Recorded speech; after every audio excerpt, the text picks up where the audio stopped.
कि धने भैली छापा रखे धरतिया तारे भैया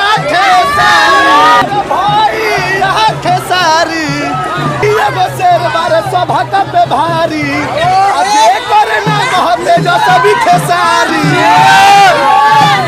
कि बांधी के पगड़िया चलल बारे भैया शेरवा जो सिधारी कि धने भैली छापा रखे धरतिया तारे भैया खेसारी धने भैली छापा रखे धरतिया कि आइल बारे वोट मांगे चाची पमारी तो बहुत प्यारा सॉन्ग बा। और कुछ लोग सबसे बता देता नहीं कि सोशल मीडिया पे आके स्टोरी और स्टेटस डाल के ही बोल रहा है कि खेसारी लाल नचनिया बजनिया, तो उनसे एक मेरे तरफ से जवाब दे रहा है कि आप लोग का पाहुन का नाम याद नहीं आ रहा है, जो पवन सिंह, मनोज तिवारी, रवि किशन रवि का है वो भी तो नचनिया बजनिया, लेकिन आप लोग का पाहुन है भैया वो तो नचनिया बजनिया है, बीबी को छोड़ने वाले नहीं ना है। खेसारी लाल को नहीं दिख रहा तो घास का मुआ देंगे। आरजेडी भर है, खून में आरजेडी भरल है, नचनिया बजनिया नहीं, बीबी को छोड़ने वाले नहीं ना है। और परिवार चलाना है खेसारी लाल से बेहतर कोई नहीं जानता है। आप लोग देख सकते हैं कि अपने भाई को, अपने पूरा समाज को, पूरा फैमिली को कैसे चलाते हैं।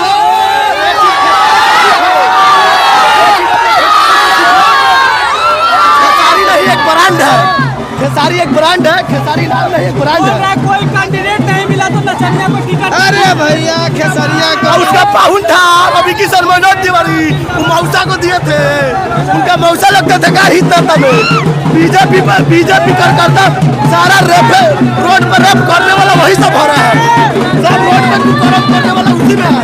अब कितना भी पाप कर दीजिए बीजेपी में चलिए सारा आपका पाप धुल जाएगा। आगे चलिए लोग।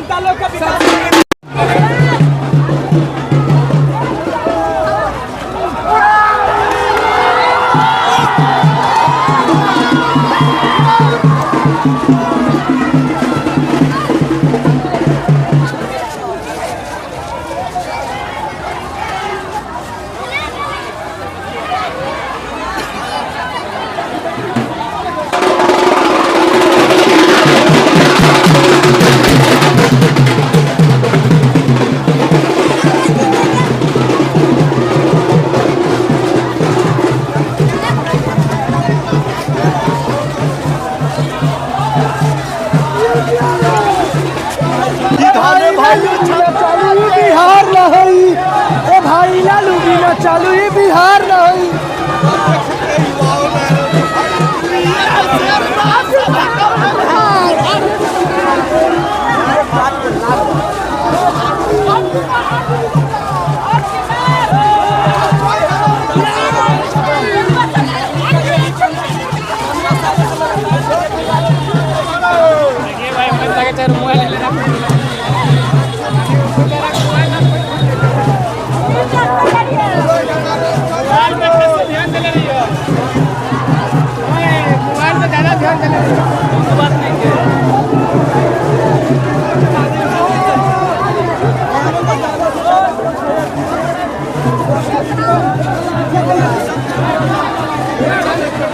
बोलिए अच्छे से बोलिए।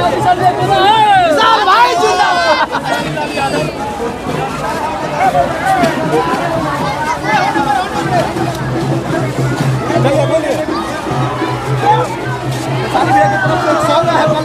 चैनल पे जो चैनल पे लगा RDR म्यूजिक वर्ल्ड गाना है।